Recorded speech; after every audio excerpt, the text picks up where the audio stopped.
Welcome to my YouTube channel talent zone. तो हम आज से एक सीरीज़ स्टार्ट कर रहे हैं जिसमें हम एचपी और इंडिया जीके का एक अलग से वीडियो और कंप्यूटर का अलग से और हिंदी प्लस इंग्लिश अलग से लेकर आएंगे। और ये हम आने वाले जेईई और क्लर्क की तैयारी के लिए कर रहे हैं। तो आज का वीडियो स्टार्ट करते हैं। और ये हैंडमेड नोट्स होंगे जिससे हम डेली ये वीडियो बनाएंगे। तो एचपीजी के शुरू करते हैं। आज का पहला क्वेश्चन है, total geographical area of Himachal Pradesh. Himachal Pradesh का कुल जो क्षेत्रफल है वो कितना है? तो वो है 55,673 किलोमीटर। अब बात आती है कि हाईएस्ट एरिया और लोएस्ट एरिया कौन सी डिस्ट्रिक्ट का है। तो जो हाईएस्ट एरिया हिमाचल का कवर करती है वो है आपकी लाहौल स्पीति डिस्ट्रिक्ट, जो कि हिमाचल के पूरे एरिया का 24.86 जो कि पूरे हिमाचल प्रदेश के एरिया का 24.86% कवर करती है, जो आपका लगभग है 13,841 वर्ग किलोमीटर। उसके साथ ही हम बात कर लेते हैं लोएस्ट एरिया, जो कि हमीरपुर डिस्ट्रिक्ट कवर करती है, जो कि पूरे एचपी का 2.01% एरिया कवर करती है और वो है 1,118 वर्ग किलोमीटर। तो बात करते हैं दूसरे क्वेश्चन पर आते हैं। The sex ratio of Himachal Pradesh as per census 2011 is. तो लिंग अनुपात जो कि 2011 की जनगणना के अनुसार हिमाचल का था, तो वो था आपका 972। अब इसी के साथ बात करते हैं हाईएस्ट और लोएस्ट सेक्स रेशो कि कौन सी डिस्ट्रिक्ट में हाईएस्ट है और कौन सी डिस्ट्रिक्ट में लोएस्ट है। तो आपकी जो हाईएस्ट सेक्स रेशो है वो है हमीरपुर। और अब बात करते हैं लोएस्ट सेक्स रेशो की, तो वो है आपकी किन्नौर की, जो कि है 818। Question number 3, the district headquarter of district Kinnaur of HP's. District Kinnaur का जो हेडक्वार्टर है वो आपका कहाँ पर स्थित है? तो वो आपका रिकांगपिओ में स्थित है। अब बात कर लेते हैं किन्नौर से कुछ रिलेटेड क्वेश्चंस की। तो बसपा घाटी, बसपा घाटी कहाँ पर है? तो बसपा घाटी आपकी किन्नौर में है। और बसपा घाटी को जो दूसरे नाम से जाना जाता है उसका नाम है सांगला। हम कह सकते हैं कि बसपा घाटी को सांगला के नाम से भी जाना जाता है, जो कि हिमाचल प्रदेश की सबसे सुंदर घाटी भी जिसे कहा जाता है। तो अब बात करते हैं बसपा नदी। बसपा नदी भी किन्नौर में ही बहती है और ये जो नदी है ये सहायक नदी है व्यास की। अब आते हैं क्वेश्चन नंबर 4 पर। The largest artificial lake of Himachal Pradesh. Himachal Pradesh की जो सबसे बड़ी कृत्रिम झील है वो है आपकी गोविंद सागर लेक। और अब बात करते हैं, ये तो हुई कृत्रिम, अब बात करते हैं आपकी प्राकृतिक झील नेचुरल लेक की, जो कि है रेणुका। और रेणुका कहाँ पर स्थित है? ये सिरमौर में स्थित है। अब बात करते हैं question number 5, smallest wild life sanctuary in HP. सबसे छोटी जो वाइल्ड लाइफ सेंचुरी है वो है आपकी शिल्ली, जो कि डिस्ट्रिक्ट सोलन में पड़ती है। और सुकेती जो कि सिरमौर में पड़ती है। अब बात करते हैं लॉन्गेस्ट वाइल्ड लाइफ सेंचुरी की, तो वो है किब्बर, जो कि लाहौल स्पीति में पड़ती है। ये लगभग 1400 किलोमीटर में फैली हुई है लाहौल स्पीति में। हम बात करते हैं क्वेश्चन नंबर 6 की। The Ravi river originates from which place. जो रावी नदी है वो उसका जो उद्गम स्थान है वो कहाँ से निकलती है? तो वो आपकी निकलती है बड़ा भंगाल से। अब बात कर लेते हैं रावी रिवर से रिलेटेड कुछ क्वेश्चंस की, जिसे पूछ लिया जाता है नदियों के बारे में, नदियों के वैदिक नाम, संस्कृत नाम। तो रावी के बारे में बात करते हैं। रावी का जो वैदिक नाम है वो है आपका पुरुषनी और संस्कृत नाम है इरावती। इसी के साथ रावी की कुछ सहायक नदियों के बारे में बात कर लेते हैं। जैसे इसकी सहायक नदियां हैं भादल, सियूल, तुंडा, बुधिल और तंतगिरी। कई बार सहायक नदियों के बारे में भी क्वेश्चंस आ जाते हैं। अब क्वेश्चन नंबर 7 की बात करते हैं। Gasota fair is celebrated in which district of Himachal Pradesh. जो गसोता मेला है वो हिमाचल की किस डिस्ट्रिक्ट में मनाया जाता है? तो ये मनाया जाता है आपका हमीरपुर में।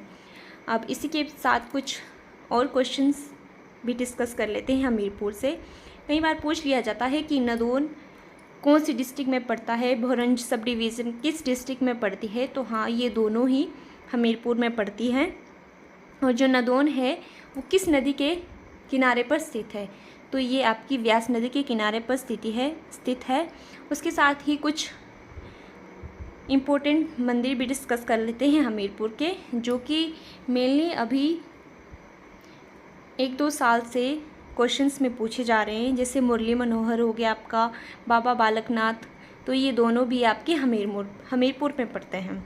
अब बात करते हैं क्वेश्चन नंबर 8 की। विच district of Himachal Pradesh has highest population density. कि कौन सी डिस्ट्रिक्ट का जनसंख्या घनत्व सबसे अधिक है? तो ये है आपका हमीरपुर का। और 2011 के सेंसस से जो हिमाचल की जनसंख्या थी वो अप्रोक्स 68-69 लाख ही है। अब बात करते हैं सबसे ज़्यादा जनसंख्या वाली डिस्ट्रिक्ट। ये तो था जनसंख्या घनत्व कि 1 किलोमीटर के दायरे में सबसे ज़्यादा कितने लोग रह रहे हैं। तो इसके लिए हमीरपुर इसका आंसर होगा, क्योंकि वहाँ पर 1 किलोमीटर के दायरे में जो सबसे ज़्यादा लोग रहते हैं। लेकिन अगर बात की जाए कि सबसे ज़्यादा पॉपुलेशन कौन सी डिस्ट्रिक्ट है, तो वो है आपकी कांगड़ा। Question number 9। साज पास कनेक्ट्स चंबा विद। साज दर्रा चंबा को किससे जोड़ता है? तो साज दर्रा कनेक्ट करता है पांगी टू चंबा। वैसे ही दराती दर्रा भी चंबा में ही है, जो कि चंबा को पांगी से कनेक्ट करता है। क्वेश्चन नंबर 10 पे आ जाते हैं। Who was the founder of Keonthal princely state of Himachal Pradesh. Keonthal जो राजस्वी राज्य था हिमाचल का, तो उसका फाउंडर किसे माना जाता है, किसे कहा जाता है? तो वो थे आपके गिरिसेन, जिन्होंने क्योंथल की जो स्थापना 1211 में की थी। अब इसी के साथ क्योंथल से रिलेटेड कुछ क्वेश्चंस कर लेते हैं। जैसे 1857 की जो क्रांति विद्रोह हुआ था, उस समय क्योंथल का राजा कौन था? तो उस समय जो क्योंथल का राजा था वो था संसार सेन। और जो क्योंथल का लास्ट राजा थे वो थे आपके हितेंद्र सेन। और इसी के साथ ही क्योंथल कब फिरोज शाह तुगलक के अधीन आया था? तो ये आया था 1379 में। और जैसे क्योंथल, गुलेर और बहुत सारे राज्य हैं जिनके बारे में पूछ लिया जाता है कि उनके संस्थापक कौन थे। तो वैसे ही बात कर लेते हैं गुलेर। तो गुलेर के जो संस्थापक थे उनका नाम था राजा हरि सिंह, जिन्होंने इसकी स्थापना 1405 ईस्वी में की थी। अब बात करते हैं इंडिया जीके। हम मेनली इंडिया जीके में एक दिन एचपी जीके के साथ हिस्ट्री, सेकंड सेशन में इकोनॉमी, सेकंड सेशन में पॉलिटी, इस तरह से इंडिया जीके कवर करेंगे। तो आज हम हिस्ट्री के कुछ क्वेश्चंस कवर कर लेते हैं। क्वेश्चन नंबर 1 है, whose name is associated with doctrine of lapse. तो ये थे आपके lord Dalhousie. Whose name is associated with doctrine of lapse. Doctrine of lapse के साथ किसका नाम जुड़ा हुआ है? तो वो है आपके लॉर्ड डलहौजी। और इन्हीं के शासनकाल में 1853 में पहली रेलवे लाइन बॉम्बे टू थाने थी, या कह सकते हैं कि पहली जो रेल चली थी वो किस जगह तक चली थी? तो वो मुंबई टू थाने थी। और इसी के साथ ही 1854 में चार्ल्स वुड डिस्पैच भी आया था, जो कि लॉर्ड डलहौजी के शासनकाल में ही आया था। क्वेश्चन नंबर 2 है, सिंधु घाटी सभ्यता के किस स्थल से कांसे से बनी नर्तकी की मूर्ति प्राप्त हुई? तो ये हुई थी आपकी मोहनजोदड़ो से, जो कि पाकिस्तान में पड़ता है। इसी के साथ जो इसकी खोज की गई थी वो की थी राखल दास बनर्जी ने 1922 में। और मोहनजोदाड़ो में जो और चीज़ें मिली है, जैसे मृतकों का टीला, स्नानागार, ये सब भी मोहनजोदाड़ो से ही प्राप्त हुई थी। अब इसी के साथ हम कुछ और साइट्स भी डिस्कस कर लेते हैं, जैसे लोथल, कालीबंगा, राखीगढ़ी। तो लोथल और धोलावीरा दोनों गुजरात में हैं, कालीबंगा राजस्थान में और राखीगढ़ी हरियाणा में है। इनमें से भी क्वेश्चंस पूछ लिए जाते हैं कि लोथल जो सिंधु घाटी सभ्यता की एक साइट है, वह भारत की किस स्टेट में है, तो आप इन्हें भी नोट कर लीजिए। क्वेश्चन नंबर 3 है, शेरे पंजाब के नाम से किसे जाना जाता है। ये कुछ उपाधियाँ थी जो पहले दी जाती थी। तो शेरे पंजाब जिसे कहा जाता है उनका नाम था लाला लाजपत राय, और इन्हें साथ में पंजाब केसरी भी कहा जाता था। इसी के साथ कुछ और इनसे रिलेटेड क्वेश्चंस देख लेते हैं, जैसे लाला लाजपत राय ने इंडियन कांग्रेस की अध्यक्षता कब और किस सेशन में की थी। तो इन्होंने जो अध्यक्षता की थी वो 1920 में, और ये अधिवेशन जो हुआ था ये कोलकाता में हुआ था।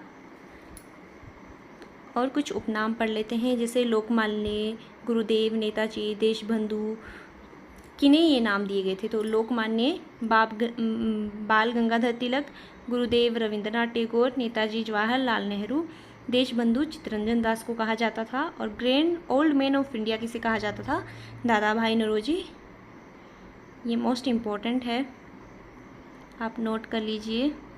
क्वेश्चन नंबर 4 है, भारत का शेक्सपियर किसे कहा जाता है। जो भारत का शेक्सपियर है उसे किसे कहा जाता है, तो वो कालिदास को कहा जाता था। और क्वेश्चन ये भी बन जाता है कि कालिदास जो था वो किस शासक के दरबार का कवि था। तो जो कालिदास था वो चंद्रगुप्त सेकंड के दरबार का कवि था। और चंद्रगुप्त द्वितीय से आप ये क्वेश्चन भी याद रख लीजिए कि इसके शासनकाल में कौन सा चीनी यात्री भारत आया था, तो वो था फाहियान। क्वेश्चन नंबर 5 है, किस मुगल सम्राट के बारे में यह कहा जाता है कि वह अपने जीवन में लड़खड़ाता रहा और लड़खड़ाते हुए ही चल बसा। तो हाँ, ये है हुमायूं। ये कथन हुमायूं के लिए कहा जाता है। और कुछ मुगल शासक के बारे में बात कर लेते हैं, जैसे बाबर है।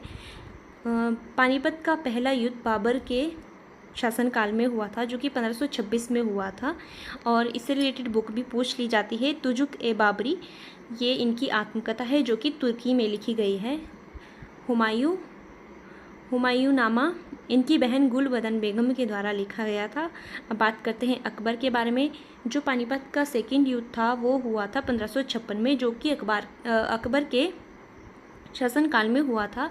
और इन्होंने एक धर्म की भी स्थापना की थी जिसका नाम था दीन ए इलाही, और ये 1582 में इन्होंने इसकी स्थापना की थी। अब बात करते हैं क्वेश्चन नंबर 6 की। महमूद गजनवी ने सोमनाथ मंदिर कब लूटा था। तो महमूद गजनवी ने सोमनाथ मंदिर 1025 ईसा पूर्व में लूटा था। तो इसी प्रकार जब महमूद गजनवी हिमाचल आया तो पूछ लिया जाता है कि उसने कौन सी जगह पर आक्रमण किया। तो उसने 1009 में नगरकोट पर आक्रमण किया। और महमूद गजनवी के दरबार में फिरदौसी हुआ करते थे जिन्होंने शहनामा लिखी थी। यह भी इम्पोर्टेंट क्वेश्चन है कि शहनामा के लेखक कौन थे, तो ये थे फिरदौसी। अब बात करते हैं क्वेश्चन नंबर 7 की। बंगाल विभाजन की घोषणा किस वर्ष की गई थी। तो जो बंगाल विभाजन था वो 1905 में हुआ था, और इस समय जो वायसराय थे वो लॉर्ड कर्जन थे। और इसी से रिलेट करके क्वेश्चन बन जाता है कि इंडियन नेशनल कांग्रेस का जो 1905 का अधिवेशन था वो कहाँ हुआ था और इसके अध्यक्ष कौन थे। तो ये बनारस में हुआ था, और इनके जो अध्यक्ष थे वो गोपाल कृष्ण गोखले थे। क्वेश्चन नंबर 8, महात्मा गांधी ने खेड़ा आंदोलन किस वर्ष चलाया था। तो महात्मा गांधी के द्वारा एक आंदोलन चलाया गया था जिसका नाम खेड़ा आंदोलन था। तो ये 1918 में चलाया गया था। So guys, like, share and subscribe my channel. Thank you.